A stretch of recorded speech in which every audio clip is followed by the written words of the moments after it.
নমস্কার, কথা ও কবিতায় আপনাদের সবাইকে স্বাগত। আজ থেকে আমি আপনাদের জন্য শুরু করতে চলেছি একটি নতুন ধারাবাহিকের গল্পপাঠ। উপন্যাসের নাম আমিত্ব ভালোবাসি তোকে।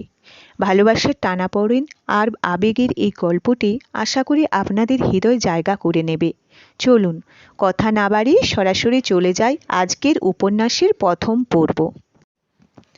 7 বছর পর বাড়ি ফিরছেন খান বংশের বড় ছেলে শাহজাদুল খান আবির। বাড়ি ফিরছে বললে ভুল হবে, বিদেশ থেকে দেশে ফিরছে আবির।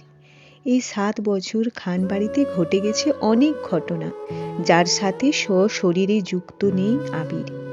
তবে তাত্ত্বিকভাবে প্রতিটা ঘটনায় জড়িয়ে আছে সে। আবিরের বাবা চাচা 3 জন। আবিরের বাবা সবার বড়, নাম আলী আহমদ খান। তানভীরের বাবা মেজো, নাম মোজাম্মেল খান। ছোট্ট চাচ্চুর নাম ইকবাল খান। আবির তার বাবা মায়ের একমাত্র ছেলে। মেজো চাচা মানে মোজাম্মেল খানের এক ছেলে এক মেয়ে। ছেলের নাম তানভীর খান, মেয়ের নাম মাহদিবা খান মেঘ। ছোট চাচার এক মেয়ে এক ছেলে, মিম আর আদি। এখনো তারা এলাকায় যৌথ পরিবারগুলোর মধ্যে শ্রেষ্ঠ। বাড়ির সকলের প্রাণ যেন এক সুতোয় বাঁধা। 5 ভাই বোনের মধ্যে আবির সকলের চোখের মণি। আবিরের জন্মের পর তার বাবা মা দ্বিতীয় সন্তান নেওয়ার চিন্তা করেনি। HSC পর্যন্ত সে বাড়িতেই ছিল সবার নয়নের মণি হয়ে। আবিরের চাঞ্চল্যই মেতে থাকতো খান বাড়ি। আচমকা যেন পরিবেশটা পাল্টে গিয়েছিল। 18 বছর বয়সে আবির হঠাৎ করে স্কলারশিপে বিদেশে পড়তে যাওয়া। বাড়ির সকলের সাথে শারীরিকভাবে যেমন দূরত্ব বেড়েছিল, তেমনি দূরত্ব বেড়েছিল মানসিকতার। 7 বছর পূর্বের আবিরের সাথে বর্তমান আবিরের আকাশ পাতাল পার্থক্য। দেখেও যেন চেনার উপায় নেই। 6 ফুট লম্বা ছেলেটা, গায়ের রং শ্যামলা, গাল ভর্তি চাপ দাড়ি, চুলের স্টাইল কোনো নায়কের থেকে কম না। তার ফ্যাশন, তার লুকে যে কোনো মেয়ে এক দেখাতে প্রেমে পড়তে বাধ্য। প্লেনে বসে আবির অবলীলায় ভেবে যাচ্ছে অতীতের ফেলে আসা স্মৃতিগুলো। সেই চাঞ্চল্যকর মুহূর্তগুলো এখন শুধুই স্মৃতির পাতায়।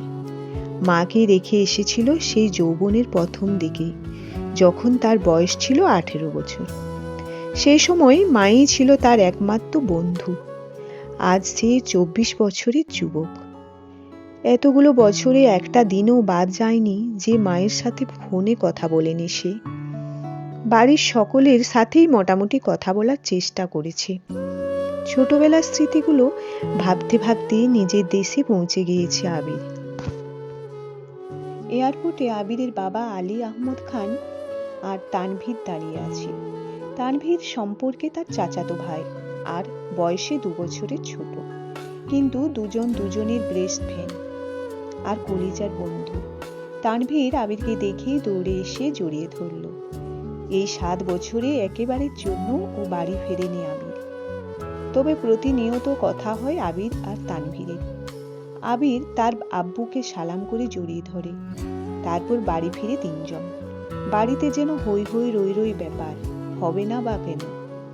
বাড়ির বড় ছেলে এত বছর পর বাড়ি ফিরেছে। রান্নাঘরে বাহারি রকমের রান্নার ধুম পড়েছে মা চাচিদের। হঠাৎ দরজায় আবিরকে দেখে সবার মধ্যে হইচই শুরু হয়ে গেছে।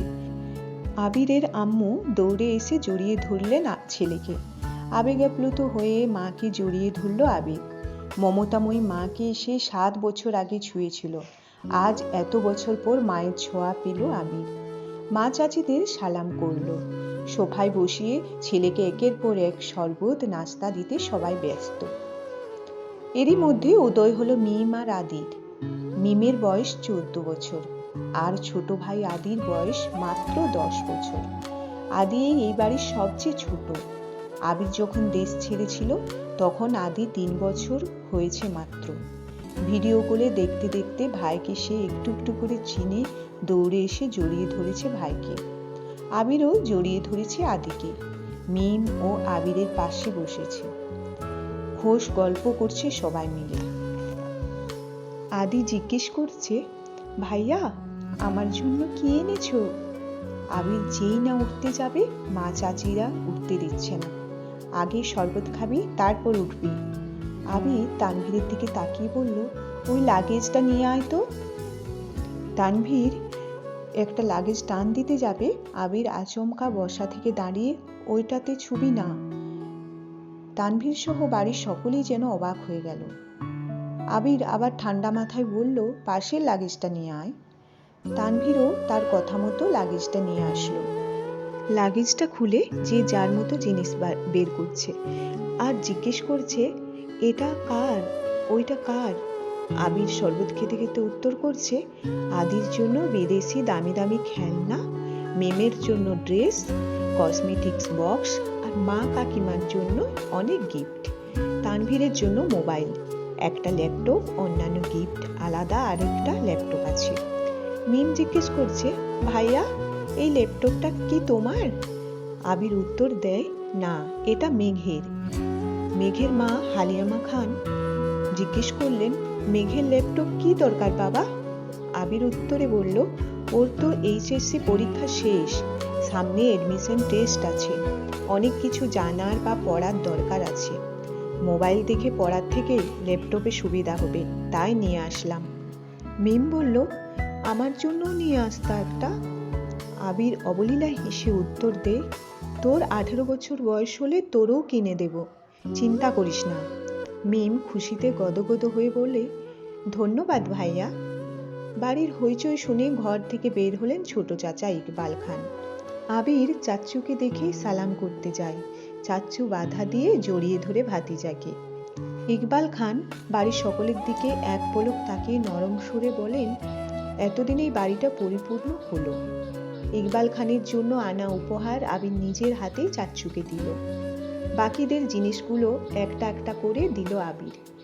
মেজ চাচ্চুর মানে মোজাম্মেল খান বাসায় নেই, তাই ওনার জন্য আনা গিফট যত্ন করে রেখে দিল আবির। লাগেজের পরে আছে একটা বক্স, যেটা রেপিং পেপারে মোড়ানো, আর একটা শপিং ব্যাগ। আদি জিজ্ঞেস করলো, ভাইয়া ওইটা কার? আবির ল্যাপটপের পাশে বক্স আর শপিং ব্যাগটা রেখে উত্তর করলো, এগুলো মেঘকে দিয়ে দিও, আমি রুমে যাচ্ছি।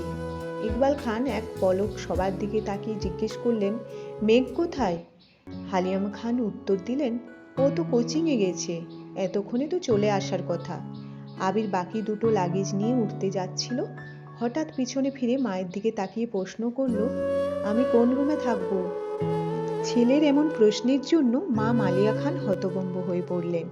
তৎক্ষণাৎ স্বাভাবিক হয়ে উত্তর করলেন, তোর রুম তোরই আছে, আজ সকালে পরিষ্কার করা হয়েছে। আবির কোনো কথা না বলে দুই লাগেজ নিয়ে উঠতে গেল। তানভীর এগিয়ে আসে, আমায় দাও, আমি নিয়ে যাচ্ছি। আবির একটা লাগেজ তানভীরের দিকে এগিয়ে দেয়, নিজে আরেকটা লাগেজ সযত্নে নিয়ে সিঁড়ি দিয়ে উঠতে থাকে। ততক্ষণে দরজায় এসে উপস্থিত হয় এই বাড়ির বড় মেয়ে মাহদিবা খান মেঘ। মিম মেঘকে দেখে দৌড়ে এসে বলে, আপু আপু, আবির ভাইয়া এসেছে। মেঘ সিঁড়ির দিকে তাকায়, লম্বা স্বাস্থ্যবান সুপুরুষ দেহি একজন হাতে লাগেজ নিয়ে সিঁড়ি দিয়ে উঠছে, শুধু পেছনটা দেখা যাচ্ছে। মেঘ ভেতরে ঢুকে সবার হাতে গিফট দেখে এদিক সেদিক তাকায়। ততক্ষণে আবির নিজের রুমে চলে গিয়েছে। মেঘের মা হালিমা খান মেঘের দিকে এগিয়ে এসে বলেন, তোর জন্য গিফট এনেছি।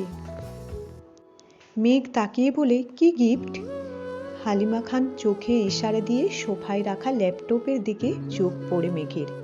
ছুটে যায় ল্যাপটপের কাছে, জিজ্ঞেস করে, এটা কি আমার?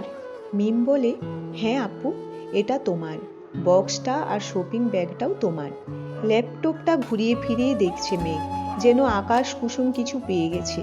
তারপর শপিং ব্যাগটা একটু খুলে দেখলো দুটা ড্রেস মনে হচ্ছে। সেই ল্যাপটপ আর বক্সগুলো নিয়ে রুমের দিকে চলে যাচ্ছে।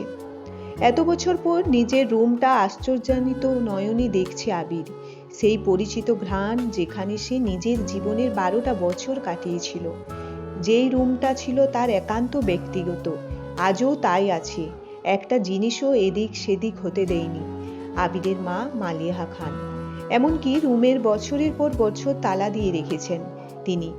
যখনই ছেলের কথা মনে হতো, ছেলে রুমে এসে নীরবে কেঁদে যেতেন, যেন কেউ বুঝতে না পারে। আবির রুমে ঢুকে লাগেজ খুলে নিজের পরনে টি শার্ট হাতে শাওয়ার নিতে চলে যায়। শাওয়ারের শেষে বের হলেন একটা কফি কালারের টি শার্ট আর একটা ট্রাউজার পরে হাতে টাওয়েল নিয়ে মাথায় চুল মুছতে মুছতে। খাটে বসে আছে তানভীর। লাগেজ নিয়ে এসে রুমেই বসে আছে সে। তানভীরকে দেখে আবির জিজ্ঞেস করছে, কি হলো, কিছু বলবি? আচ্ছা ভাইয়া, ওই লাগেজটা ধরতে দিলে না কেন? কি আছে ওটাতে? আবির চক্ষুদ্বয়ের উদ্বেগ প্রশ্ন। চোয়াল শক্ত করে উত্তর দিল, ওইটাতে আমার পার্সোনাল কিছু জিনিস আছে। তানভীর হাসতে হাসতে উত্তর দেয়, সেই পার্সোনাল জিনিসগুলো দেখতে চাচ্ছে আমার অবুঝ মন, কি করব বলো? স্বভাবসুলভ গম্ভীর কণ্ঠে উত্তর দিল আবির, কাউকে দেখানোর জিনিস আশা করি পার্সোনাল হবে না। তানভীর ভাইয়ের আপত্তির স্বর বুঝতে পেরে এই বিষয়ে আর কিচ্ছু বলেনি, শুধু জিজ্ঞেস করে, বিকেলে কি বের হবে? আবির উপর নিচ মাথা নেড়ে হাঁ সূচক সম্মতি জানায়। তানভীর কথা না বাড়িয়ে চুপচাপ বিদায় নিয়ে রুম থেকে। আবির খাটের এক কোনায় বসে মোবাইল হাতে নিয়ে গুরুত্বপূর্ণ কিছু চেক করতে ব্যস্ত হয়ে পড়ে।